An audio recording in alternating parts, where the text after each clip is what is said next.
అండి అందరికీ నమస్కారం వెల్కమ్ టు శ్రీను సత్యవాల్ 7 శనివారాల వ్రతంలో 4వ వారం పూజా విధానం అండి మన ఛానల్లో 7 శనివారాల వ్రతం గురించి పూర్తి వివరాలతో ఒక వీడియో అయితే రిలీజ్ చేయడం జరిగింది దాంట్లో మీకు పూజా విధానం మొత్తం క్లియర్ గా ఉంటుందండి ఇంకేమైనా డౌట్స్ ఉంటే కామెంట్ చేయమని చెప్పాను చాలా మంది కామెంట్స్ అయితే చేశారు నాకు వీలైనంత వరకు అందరికీ రిప్లై ఇచ్చానండి చాలా మంది అడిగిన ప్రశ్నలే అడుగుతున్నారండి నేను ఆల్రెడీ వాటికి రిప్లై ఇచ్చాను అయినా సరే మళ్ళీ అడుగుతున్నారు అక్క పూజ ఏం టైం చేయాలి పీఠాన్ని ఎప్పుడు కదపాలి ఎన్ని ఒత్తులు వేయాలి ప్రతి వారము 7 పిండి దీపాలు పెట్టాలా లేదంటే 2 పెడితే సరిపోతుందా ముడుపు కట్టాలా కట్టకుండా పూజ చేయొచ్చా కలశం లేకుండా పూజ చేయొచ్చా లేదా సాయంత్రం వేళ కూడా చేసుకోవచ్చా ఈ వ్రతం ఉదయం పూజ చేసిన తర్వాత సాయంత్రం కూడా దీపారాధన చేయాలా అలాగే పీఠాన్ని ఎప్పుడు కదపాలి ఈ 7 వారాల వ్రతం చేసిన తర్వాత తిరుపతి కంపల్సరిగా వెళ్ళాలా గర్భవతులు పూజ చేయొచ్చా ప్రతి వారము ముత్తైదులకి భోజనం పెట్టాలా మాంసాహారం 7 వారాలు తినకుండా ఉండాలా లేదా తినవచ్చా అలాగే మనం పూజలో యూజ్ చేసిన పిండి దీపాలను ఏం చేయాలి ప్రతి వారము పీఠాన్ని మార్చాలా అలాగే పటాన్ని కూడా మార్చాలా అలాగే ఉద్యోగపరంగా బయటకు వెళ్ళే వాళ్ళమి సాయంత్రం పూజ కుదరకపోతే ఏం చేయాలి చాలా మంది చాలా రకాలుగా డౌట్స్ అడుగుతున్నారు కదండి మీ అందరి కోసము ఒక వీడియో చేస్తే అందరికీ క్లారిఫికేషన్ అనేది వచ్చేస్తుందని చెప్పేసి ఈ వీడియో అయితే మీకు మీ ముందుకు తీసుకురావడం జరిగిందండి మీరందరూ అడిగిన ప్రశ్నలు ఒక దగ్గర నేను నోట్ చేసుకొని పండితుల ద్వారా అలాగే పెద్దవాళ్ళని తెలుసుకొని మీ ముందుకి ఈ వీడియో తీసుకురావడం అనేది జరిగిందండి నేను అస్సలు ఎక్స్పెక్ట్ చేయలేదండి మీకు ఇన్ని రకాల డౌట్స్ వస్తాయని చాలా మంది చాలా రకాల డౌట్స్ అయితే అడిగారు అన్ని ప్రశ్నలకి కూడా సమాధానము మీకు ఈ వీడియోలోని దొరుకుతుందండి ఈ వీడియోతో పాటు మన ఛానల్లోని 7 శనివారాల వ్రతం గురించి 2 వీడియోలు అయితే ఉన్నాయి ఆ 2 వీడియోస్ ప్లస్ ఈ వీడియో మీరు చూసినట్లయితే మీకు 7 శనివారాల వ్రతం గురించి ఇంకెలాంటి డౌట్స్ అయితే రావండి ఎలాంటి సందేహాలు లేకుండా హ్యాపీగా 7 శనివారాల వ్రతాన్ని మీరు చేసుకోవచ్చండి అయితే ఈ వీడియోలోకి వెళ్లే ముందు ఓం నమో వెంకటేశాయ అనే నామంతోని వీడియోని మొదలు పెడదాం మొదటి ప్రశ్న అండి పూజ ఏ టైంకి చేయాలని చాలా మంది అడుగుతున్నారండి యాక్చువల్గా మనం పూజలు వ్రతాలు ఏ టైంకి మొదలు పెడతామండి ఉదయాన్నే కదండి కానీ చాలా మందికి చిన్నపిల్లలు ఉంటారు స్కూల్కి ఇంకా ఆఫీసులకి ఇంట్లో వాళ్ళని పంపించాల్సి ఉంటుంది కదా అంత ఉదయాన్నే అవ్వదు కాబట్టి మ్యాక్సిమం 11 ఇంకా మీకు కుదరకపోతే 12 లోపండి ఈ వ్రతాన్ని అయితే మీరు చేసుకోవచ్చు 12 దాటితే పూజ అనేది పనికిరాదండి 12 లోపు ఈ పూజను చేసుకోవడానికి ట్రై చేయండి మీకు ఇంట్లోని ఎవరైనా హెల్ప్ చేయడానికి ఉన్నారు పర్వాలేదు మేము చేసుకోగలము అనుకుంటే 10 లోపు చేసుకుంటే ఇంకా మంచిదండి కుదరదు అనుకుంటే 12 లోపు చేసుకోండి ఇంకా చాలా మంది అడిగిన డౌట్ ఏంటంటే అక్క సాయంత్రం చేసుకోవచ్చా ఈ పూజను అడుగుతున్నారు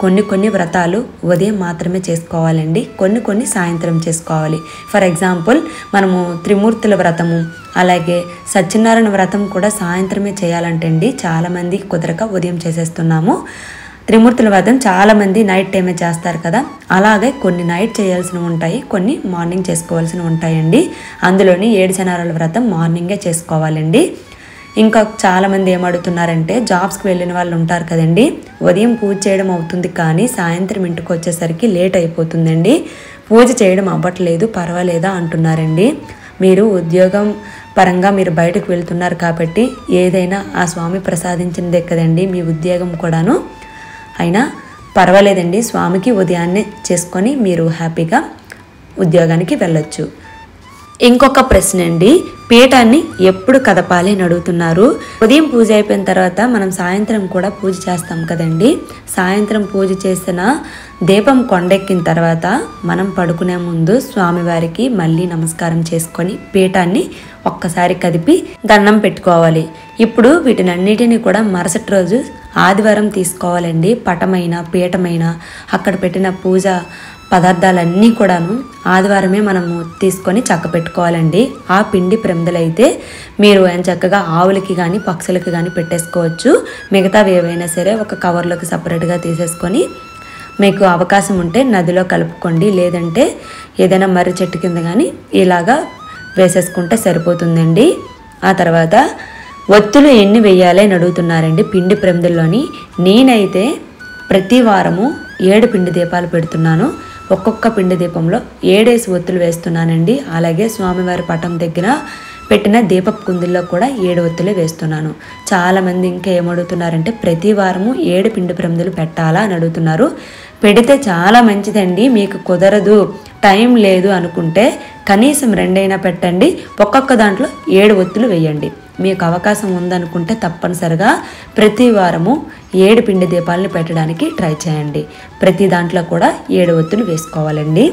ఆ తర్వాత వస్త్రం గురించి చాలామంది కమెంట్ చేస్తున్నారండి. పసుపు కలర్ వేస్తే మంచిది, రెడ్ కలర్ వేయకూడదని చెప్పేసి. నాకైతే ఈ విషయం తెలియదండి, మీ ద్వారానే తెలుసుకున్నాను.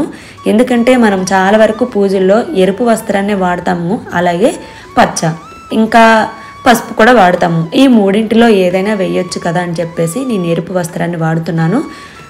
మీరు చెప్పారు కాబట్టి నేను నెక్స్ట్ టైం మార్చడానికి ట్రై చేస్తానండి. ఎరుపు వస్త్రం కూడా మనము పూజకి యూజ్ చేయొచ్చు. ఇంకొక డౌట్ అండి, ముడుపు కట్టి పూజ చేయాలా అని అడుగుతున్నారండి. అది మీ ఇష్టం బట్టి, మీ కోరికను బట్టి ఉంటుందండి. నేనైతే ముడుపు కట్టకుండానే వ్రతాన్ని మొదలుపెట్టాను. ఆ తర్వాత నేను ముడుపు కట్టాను. ఎలా కట్టానంటే, నాకు యూట్యూబ్ నుంచి ఫస్ట్ శాలరీ వస్తే నీకు 1016 వేసుకుంటాను స్వామి అని నేను ముందే మొక్కుకున్నానండి. అది ముడుపు కట్టాను. తర్వాత మా వారు రీసెంట్గా తిరుపతి వెళ్ళారు. ఆ ముడుపుని మా వారితో పంపించేస్తానండి. ఒకవేళ మీరు ఈ 7 శనివారాల వ్రతానికి ముడుపు కట్టాలి అని అనుకుంటే మొదటి వారమే కట్టాలండి. 7 శనివారాలు పూర్తి చేసుకున్న తర్వాత తిరుపతి వెళ్ళి స్వామివారికి ముడుపుని సమర్పించవలసి ఉంటుందండి. లేదు మేము ఎప్పుడో కట్టిన ముడుపు అంటే మాత్రము మీరు 7 శనివారాలు పూర్తి అవ్వకముందైనా సరే ఆ ముడుపుని సమర్పించవచ్చు. నాకు ఈ ప్రశ్న ఒక ఆవిడ అడిగిందండి, వాళ్ళ కోసం నేను చెప్తున్నాను. మీరు పూజ కొరకు మాత్రమే కడుతున్నాము ముడుపు అనుకుంటే 7 శనివారాలు వ్రతం పూర్తయ్యాక ముడుపునైతే సమర్పించవలసి ఉంటుందండి. లేదు ఎప్పుడో కట్టిన ముడుపు నా కోరిక నెరవేరింది అంటే మాత్రము మీరు పూజ మధ్యలో అయినా సరే వెళ్ళి స్వామివారికి ముడుపుని సమర్పించవచ్చు. అలాగే ముడుపు ఎలా కట్టాలని అడుగుతున్నారండి. ముడుపు నేను కట్టలేదు కాబట్టి నాకు తెలియదు, మీ పెద్దవాళ్ళు ఎవరినైనా సరే అడిగి కట్టండి. సాయంత్రం వేళలో పూజ చేసుకోవచ్చా అంటే సాయంత్రం వేళ అయితే ఈ పూజ పనికిరాదనే చెప్తానండి. మ్యాక్సిమం ఉదయం చేసుకోవడానికి ట్రై చేయండి. తర్వాత కలశం లేకుండా పూజ చేయొచ్చా అని అడుగుతున్నారండి. కొంతమందికి కలశం ఆచారం ఉంటుంది, మరి కొంతమందికి ఆచారం ఉండదండి. నాకైతే ఆచారం లేదు. నేను ఏ వ్రతానికి కూడా కలశం పెట్టుకోకుండానే పూజ చేస్తానండి. సో కలశం లేకుండా అయినా సరే చేసుకోవచ్చు. మీకు ఆచారం ఉందనుకుంటే హ్యాపీగా కలశం పెట్టుకొని పూజ చేసుకోవచ్చు. పూజ చేశాక ఖచ్చితంగా తిరుపతి వెళ్ళాలా అంటున్నారండి. అది మీరు పెట్టుకునే సంకల్పాన్ని బట్టి ఉంటుందండి. స్వామి 7 వారాలు అయిన తర్వాత నా కోరిక నెరవేరితే తిరుపతి వస్తాను అనేసి మీరు మొక్కుకున్నట్లయితే తప్పకుండా వెళ్ళాలి. లేదు అనుకుంటే 7 వారాలు అయిన తర్వాత మన దగ్గరలో ఉన్న వెంకటేశ్వర స్వామి గుడికి వెళ్ళి మనము పూజ చేసుకున్నా సరే సరిపోతుంది. ఇంకొక ప్రశ్న అండి, చాలామంది అడుగుతున్నారు, అక్క గర్భవతులు ఈ పూజ చేసుకోవచ్చా అని చెప్పేసి. నాకు తెలిసినంత వరకు 7 నెలలు నిండిన తర్వాత ఏ పూజలు కానీ వ్రతాలు కానీ చేయకూడదండి. 7 నెలలలోపు చేసుకోవచ్చు నార్మల్గా నిత్య దీపారాధన. ఈ వ్రతం వచ్చేసరికి చాలాసేపు కిందన కూర్చోవలసి ఉంటుందండి. నాకు తెలిసి గర్భవతులు అంతసేపు కిందన కూర్చోలేరండి. మీరు చెయ్యాలనుకుంటున్నారు కాబట్టి స్వామివారికి దండం పెట్టుకోండి. స్వామి ఎలాంటి ఆటంకం లేకుండా నేను నా బిడ్డ క్షేమంగా ఉన్నట్లయితే నీకు ఈ వ్రతాన్ని చేసుకుంటాను అని స్వామివారికి మొక్కుకొని మీరు ఒక బిడ్డకి జన్మనిచ్చిన తర్వాత హ్యాపీగా మీరిద్దరు ఉన్న తర్వాత మీరు ఇంకా కిందన కూర్చొని పూజ చేయగలను, నాకు ఇంట్లో సపోర్ట్ ఉంది అంటే మీకు అత్తయ్య మావయ్య తల్లి తండ్రి ఉన్నారు, సపోర్ట్ చేస్తారు అనుకుంటే అప్పుడు మీరు హ్యాపీగా పూజనైతే చేసుకోవచ్చండి. ఇక్కడ మీ ప్రశ్నకి సమాధానం అయితే దొరికిందని అనుకుంటున్నాను. చాలామంది అయితే ఈ ప్రశ్న అడుగుతున్నారండి. సో మీ అందరికీ అర్థమైందని అనుకుంటున్నానండి. ఇంకొక ప్రశ్న అండి, ఈ ప్రశ్న కూడా చాలా మంది అడుగుతున్నారండి. అక్క ప్రతి వారము పీఠం మార్చాలా, అలాగనే ఉంచేయాలా, అలాగే స్వామివారి పటం కూడా అలాగనే ఉంచేయాలా, ప్రతి వారము చేంజ్ చేయాలా అని అడుగుతున్నారండి. మనం ప్రతి వారం ఎప్పటికప్పుడు చేంజ్ చేసుకోవాలండి. అంటే సండే తీసేసి మరలా మనము సాటర్డే పెట్టుకోవాల్సి ఉంటుంది. ఏవి కూడా అలాగనే ఉంచేయకూడదండి.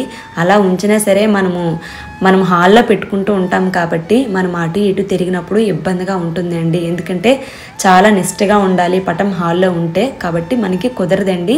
తప్పనిసరిగా చేంజ్ చేయాల్సి ఉంటుంది. పూజ అయిపోయిన వెంటనే ఆ పటాన్ని తీసుకెళ్ళి యథావిధిగా మీ పూజా రూమ్లో పెట్టేసుకోండి. అలాగే పీట ఎప్పుడు మీరు ఎక్కడ పెట్టుకుంటారో అక్కడ భద్రపరుచుకుంటే సరిపోతుందండి. ఆ తర్వాత మళ్ళీ పూజ చేసుకునే ముందు రోజు పీఠాన్ని అలాగే పటాన్ని కూడా నీట్గా మనం సిద్ధంగా ఉంచేసుకుంటే సరిపోతుంది. మరలా మళ్ళీ మనము అదే పటాన్ని ఈ వ్రతానికి యూజ్ చేసుకోవచ్చండి. ప్రతి వారము పటాన్ని అయితే చేంజ్ చేయనవసరం లేదు. ఇంకొక ప్రశ్న అండి, మాంసాహారం గురించి చాలా మంది అడుగుతున్నారు. ఈ 7 వారాల వ్రతం అయినంత వరకు మాంసాహారం స్వీకరించకూడదని అడుగుతున్నారండి. అది మీరు తీసుకునే సంకల్పాన్ని బట్టి ఉంటుందండి. మనం మొదట్లోనే మనం ఫిక్స్ అయిపోతాం కదా 7 వారాలు తినకూడదు అని చెప్పేసి. అలా గనుక మీరు ఫిక్స్ అయినట్లయితే 7 వారాలు తినకుండా ఉంటేనే మంచిదండి.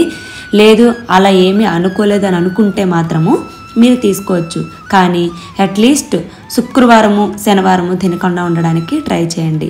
ఎందుకంటే మనం మరుసటి రోజు శనివారమే పూజ చేసుకుంటాం కదండి. 24 అవర్స్ మనకి టైం పడుతుంది మాంసాహారం డైజెస్ట్ అవ్వడానికి, లేదా 48 అవర్స్ కూడా పడుతుంది. సో అలాంటప్పుడు మీరు శుక్రవారం మాంసాహారాన్ని తీసుకోకుండా ఉండడమే మంచిదండి. ఆ తర్వాత సండే మనం ఎక్కడ వస్తువులు అక్కడ పెట్టేస్తాం కదా, పీఠం అలాగే పటాన్ని ఇవన్నీ నీట్గా పెట్టేసుకున్న తర్వాత మీరు సండే మాంసాహారాన్ని ప్రిపేర్ చేసుకోవచ్చు. ఇంకొక విషయం ఏంటంటే, మనము వండుకుంటాం కదా ఇంట్లో మాంసాహారాన్ని. ఈ వంటల్లో అయిపోయిన తర్వాత ఆ రోజు మాంసాహారాన్ని స్వీకరించిన పూర్తి అయిపోయిన తర్వాత కిచెన్ని శుభ్రంగా క్లీన్ చేసుకోవాలండి. ఎక్కడ నీచు వాసన అనేది రాకుండా మీరు శుభ్రంగా క్లీన్ చేసుకోవాల్సి ఉంటుంది. మళ్ళీ మనము 7 శనివారాల వ్రతంకి అదే స్టవ్ పైన స్వామివారికి నైవేద్యం ప్రిపేర్ చేస్తాం కదండి. అప్పుడు మరొకసారి స్టవ్ని నీట్గా తుడిచేసి పసుపు రాసి కుంకుమతో బొట్లు పెట్టేసుకొని ఒక 2 అగరబత్తితో ధూపం ఇచ్చుకున్నట్లయితే ఆ దోషం అనేది పోతుందండి. హ్యాపీగా స్వామివారికి నైవేద్యం ప్రిపేర్ చేసి పెట్టుకోవచ్చు. ఇలా గనక మీరు చేసినట్లయితే ఎలాంటి దోషం అనేది ఉండదండి. ఇంకొక ప్రశ్న అండి, అలాగే బ్రహ్మచర్యం గురించి కూడా చాలామంది అడుగుతున్నారండి. ఇలాంటి ముఖ్యమైన వ్రతాలు ఏవి చేసినా కూడా బ్రహ్మచర్యం అనేది తప్పనిసరిగా పాటించవలసి ఉంటుందండి. నిత్య దీపారాధన చేస్తాం కదా, అలాంటప్పుడు ఈ నియమం అనేది ఉండదు. కానీ ఇలాంటి పూజలు వ్రతాలు చేసినప్పుడు మాత్రం ఖచ్చితంగా బ్రహ్మచర్యం అనేది పాటించాలండి. అలాగే చాలామంది ఉపవాసం ఎలా చేయాలి, ఎలా ఉండాలని కూడా అడుగుతున్నారండి. అది మీకు ఎలాంటి అనారోగ్య సమస్యలు లేవు, మేము ఉండగలము అనుకుంటే రోజంతా ఉంటే చాలా మంచిదండి. అంటే మనం పూజ అయ్యేసరికి ఎలాగో 12 అయిపోతుంది కదా, ఆ తర్వాత మధ్యాహ్నం ఏమీ తీసుకోకూడదండి. స్వామివారి దగ్గర పెట్టిన ఒక్క అరటిపండు తీసుకుంటే సరిపోతుంది. ఆ తర్వాత సాయంత్రం దీపారాధన అయ్యాక మనం ఏదైనా సరే ఉల్లి వెల్లుల్లి లేనిది ఏదైనా ప్రసాదం ప్రిపేర్ చేసి స్వామివారికి పెట్టి ఆ ప్రసాదాన్ని మనం స్వీకరించినట్లయితే చాలా మంచిదండి. ఉపవాసం ఉండగలము అన్నవాళ్ళు ఇలా చేయండి. ఉండలేము అనుకున్న వాళ్ళు అయితే ఏం చేస్తారంటే ఒంటిపూట చేయొచ్చండి. ఉదయాన్నే అలాగే మనం ఏం తినకుండానే పూజ చేస్తాము. ఆ తర్వాత మధ్యాహ్నం అల్పాహారం అండి, అంటే కొంచెం కడుపు నింపుగా కాకుండా కొంచెం ఏదైనా సరే అన్నం స్వీకరించి సాయంత్రం మళ్ళీ అన్నం తినకూడదండి. ఏదైనా అల్పాహారం అంటే పాలు పండ్లు లేదా ఒక 2 దోశలు 2 ఇడ్లీ ఇలాంటివి తీసుకొని మీరు పూజనైతే ముగించవచ్చండి. ఇంకా చాలామంది అడిగిన ఇంకొక ప్రశ్న ఏంటంటే, పిండి ప్రమిదలకి ఆవు పాలు లేకపోతే ఏం చేయాలి, మాకు ఇక్కడ ఆవు పాలు దొరకట్లేదు అని అడుగుతున్నారండి. ఆవు పాలు లేనప్పుడు మనం ఏం చేయలేము కదండి. అలాంటప్పుడు ఏం చేస్తామంటే మీకు ఏ పాలు దొరికితే ఆ పాలు వేసుకొని పిండి ప్రమిదల్ని ప్రిపేర్ చేయొచ్చు. నా ఉద్దేశం ప్రకారం ఇంకా మీకు డౌట్ ఉంటే మీ పెద్దవాళ్ళని అలాగే మీకు తెలిసిన పూజారులని అడిగేసి పిండి ప్రమిదల్ని అయితే ప్రిపేర్ చేయండి. ఇంకా ఆవు నెయ్యి కూడా వేసుకుని చేయొచ్చండి. ఇంకొక ప్రశ్న ఏమిటంటే, మనము 7 శనివారాల వ్రతంకి ప్రతి వారము భోజనం పెట్టాలని అడుగుతున్నారు. అదేంటంటే ఒక్కొక్కరు ఒక్కొక్క విధంగా చేస్తారండి. నేనైతే ఇప్పటి వరకు ఎవరికి భోజనం పెట్టలేదు, కాకపోతే ప్రసాదం అయితే పంచుతున్నానండి. అంటే మా పైన కింద వాళ్ళకి ప్రసాదము అలాగే తాంబూలము ఇస్తున్నాను, కానీ భోజనం అయితే పెట్టట్లేదు. నేను ఎలా అనుకుంటున్నానంటే 7వ వారము 7 ముత్తైదులకి తాంబూలం ఇస్తూ వాళ్ళకి భోజనం పెట్టుకుంటే చాలా మంచిది. లేదు ఇక్కడ మాకు ఎవరు రారు భోజనం చేయడానికి అనుకుంటే ఇంకొక మంచి పద్ధతి ఉందండి. అదేంటంటే తాంబూలము వీలైతే ఒక్కరికి కానీ ఇద్దరికి కానీ ఇచ్చేసి పేదవాళ్ళు ఉంటారు కదండి, భోజనం దొరకని వాళ్ళు, అలాంటి వాళ్ళకి భోజనం ప్యాకెట్స్ ఉంటాయి కదా, ఒక 7 లేదా 10 మందికైనా సరే పంచి పెడితే చాలా మంచి ఫలితమైనది ఉంటుందండి. చాలా మంచిది కూడాను. ఆహారం దొరకని వాళ్ళకి మనం ఆహారం పెడితే చాలా మంచిది కదండి. ఈ పద్ధతిలో కూడా మీరు ఈ 7వ వారం రోజున భోజనాలు పెట్టుకోవచ్చండి. చాలామంది ఏం చేస్తారంటే, అంటే కొంతమంది ప్రతి వారము దంపతులకి లేదా ఒకరి ఇద్దరికి భోజనం పెట్టుకుంటూ ఉంటారు, అతిథి భోజనం అంటారు. ప్రస్తుత కాలంలో చాలా వరకు సిటీల్లో ఉండవలసి ఉంటుందండి. సిటీల్లో ఇలాంటివన్నీ నాకు తెలిసి కుదరవు. ఒకవేళ కుదిరితే పెట్టుకోండి, చాలా మంచిది. కుదరని వాళ్ళు ఏం చేస్తారంటే నేను చెప్పినట్లు 7వ వారము చాలామంది పేదవాళ్ళు ఉంటారు కదండి, భోజనం లేని వాళ్ళు. అలాంటి వాళ్ళకి భోజనం పెట్టుకుంటే చాలా మంచిదండి. బయట ప్యాకెట్స్ ఉంటాయి కదా, ఫుడ్ ప్యాకెట్స్, వాళ్ళకి పంచుకుంటే చాలా మంచిది. మీకు అవకాశం ఉందనుకుంటే ఇంట్లో పెట్టుకోండి, లేదనుకుంటే రెండో పద్ధతిలోని మీరు భోజనం సమర్పించుకున్నా సరే చాలా మంచిదండి. నేనైతే అలానే చేద్దాం అనుకుంటున్నానండి. ఎందుకంటే ఇక్కడ మాకు అంత ఎవరు ఉండరండి ఇంటికి వచ్చి భోజనం చేయడానికి. సో నాకు తెలిసి ఒక ఇద్దరికి తాంబూలం ఇచ్చేసి ఆ తర్వాత పేదవాళ్ళకి ఫుడ్ ప్యాకెట్స్ ఇద్దామని అనుకుంటున్నాను 7 వారాలు అయిన తర్వాత. ఇంకొక ముఖ్యమైన విషయం ఏంటంటే, అక్క ఈ పూజ 7 వారాలే చేయాలా, 8వ వారం కూడా చేయాలని అడుగుతున్నారు. స్వామివారికి అసలుకంటే వడ్డీ అంటేనే ఇష్టం కదండి. నేను కూడా చాలామంది పెద్దవాళ్ళ దగ్గర ఈ మాటను తెలుసుకున్నాను. 7 వారాలు కూడా మనం పూజ ఎలా చేసుకున్నామో 8వ వారం కూడా అలాగనే చేసుకోవాలండి. 7 పిండి దీపాలు పెట్టుకొని ఒక్కొక్క దాంట్లో 7 ఒత్తులు వేసుకొని పూజ అయితే చేసుకోవాలి. ఇంకా స్వామివారికి ఈ 7 వారాలు ఏవైనా తప్పులున్నా ఒప్పులున్నా క్షమించమని మన్నించమని వేడుకొని ఈ 7 శనివారాల వ్రతాన్ని ముగించుకోవాలండి. ఇంకొక ప్రశ్న అండి, ఒక ఆవిడ అడిగింది, మా ఇంట్లో మా పాప కూడా ఉందండి, తనకు కూడా డేట్స్ వస్తాయి, మా పాపకి డేట్ వచ్చినప్పుడు నేను 7 శనివారాల వ్రతాన్ని పూజ చేసుకోవచ్చా? అలాగే మా పూజారం సపరేట్గా లేదండి, కిచెన్లోనే ఉంటుంది, కిచెన్లోనికి మా పాపని రానివ్వను, చేసుకోవచ్చా అని అడుగుతున్నారండి. అలా కుదరదండి, పాప ఇంట్లోనే ఉంటుంది కదండి. అది కాక మనం చేసింది నిత్య పూజ కాదు, 7 శనివారాల వ్రతం కాబట్టి ఇలా అస్సలు పనికిరాదండి. ఏముంది, పాపకి 5 డేస్ అయిపోయిన తర్వాతే మీరు వ్రతాన్ని స్టార్ట్ చేసుకోవచ్చు. మీరు మళ్ళీ కౌంట్ చేసుకోవచ్చండి. అంతటితో ఆగిపోయింది కదా అని మీరు బాధపడిన అవసరం లేదు. ఏదైనా ఆ దేవుడు ఇచ్చిందే కదండి.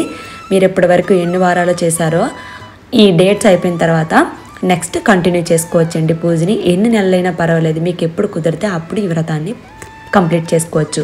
ఒకవేళ మీరు ఎటైనా సరే అత్యవసర పరిస్థితుల్లో బయటికి వెళ్ళాల్సి వస్తుంది, వ్రతం చేయడం అవ్వట్లేదు అనుకుంటే నెక్స్ట్ వీక్ అయినా సరే కంటిన్యూ చేసుకోవచ్చండి. ఏదైనా స్వామివారి చూపించిన మార్గంలోనే కదండి మనం వెళ్తాము, అంతా స్వామిదయ అని చెప్పేసి నెక్స్ట్ వీక్ పూజని మనం కంటిన్యూ చేసుకోవచ్చు. అలాగే ఇంకొక ప్రశ్న అండి, ప్రతి వారము 7 శనివారాల వ్రత కథ చదవాలని అడుగుతున్నారండి. చదివితే చాలా మంచిదండి. అంటే పూజ అయిపోయిన వెంటనే ఈ వ్రత కథ చదివితే మంచిది. అంతసేపు కూర్చోలేము కదా అని అనుకుంటే మాత్రము పూజ అయిపోయిన తర్వాత ఒక 2 నిమిషాలు గ్యాప్ ఇచ్చి తర్వాత పూజలో కూర్చొని వ్రత కథ చదువుకుంటే చాలా మంచిదండి. నేనైతే పూజ అయిపోయిన వెంటనే కంటిన్యూస్గా వ్రత కథ అయితే చదువుకుంటున్నాను. చాలా వరకు అలా కూర్చోలేరు కాబట్టి గ్యాప్ తీసుకొని వ్రత కథ చదువుకుంటే సరిపోతుందండి. ఇంకొక ప్రశ్న అడిగారండి, ఈ పూజ ఎవరైనా సరే చేసుకోవచ్చా అని చెప్పేసి. ఎవరైనా సరే చేసుకోవచ్చండి. పెళ్లి కాని వాళ్ళు, పెళ్ళి అయిన వాళ్ళు, అబ్బాయిలు అమ్మాయిలు ఎవరైనా సరే అండి, ఎలాంటి సందేహం లేకుండా హ్యాపీగా చేసుకోవచ్చండి. ఒక ఆవిడ నాకు చెప్పిందండి, మీరు దీపం వెలిగించక ముందు నైవేద్యం పెడుతున్నారు, అలా పెట్టకూడదని చెప్పేసి. ఈ విషయం నాకు తెలిసండి, ఇంతకుముందు అలాగే చేసేదాన్ని. కానీ ఈ మధ్యన ఒక పెద్ద ఆవిడ చెప్పిందని చెప్పేసి ముందు అవన్నీ పెట్టేశాకే దీపం వెలిగిస్తున్నాను. మీరు చెప్తున్నారు కాబట్టి ఇక నుంచి దీపం పెట్టాకే నైవేద్యాలు పెట్టుకుంటానండి. అయితే ఇంతటితో మీ ప్రశ్నలన్నిటికీ సమాధానం దొరికిందని అనుకుంటున్నాను. నాకు చాలా ఆనందంగా ఉందండి. ఎందుకో తెలుసా, నేను ఏదైనా పొరపాటు చేస్తే మీరు నాకు చెప్తున్నారు, దాన్ని నేను సర్ది చేసుకుంటున్నాను. అలాగే మీరు అడిగిన ప్రశ్నలన్నిటికీ నేను సమాధానం చెప్తున్నాను. నాకెందుకో కామెంట్స్ చూస్తుంటే మనందరం ఒకటే ఫ్యామిలీ లాగా అనిపిస్తుంది అండి. నిజంగా చాలా హ్యాపీగా ఉంది. మీకు ఇంకెలాంటి డౌట్స్ ఉన్నా సరే తప్పకుండా కామెంట్ చేయండి, రిప్లై ఇస్తాను. అయితే మీరు అడిగిన ప్రశ్నలన్నిటికీ సమాధానం దొరికిందనే అనుకుంటున్నాను. మరి వీడియో మీకు అందరికీ నచ్చితే ఒక్క లైక్ చేసి అలాగే మీ ఫ్రెండ్స్ అండ్ ఫ్యామిలీకి కూడా షేర్ చేయడం అయితే అస్సలు మర్చిపోకండి. వాళ్ళకి కూడా చాలా బాగా ఉపయోగపడుతుంది. అలాగే ఇలాంటి మరిన్ని మంచి యూజ్ఫుల్ వీడియోస్ కోసం మన ఛానల్ని సబ్స్క్రైబ్ చేసుకోవడం అయితే అస్సలు మిస్ అవ్వకండి. Thank you for watching Srinu Satya world. ఓం నమో వెంకటేశాయ నమః.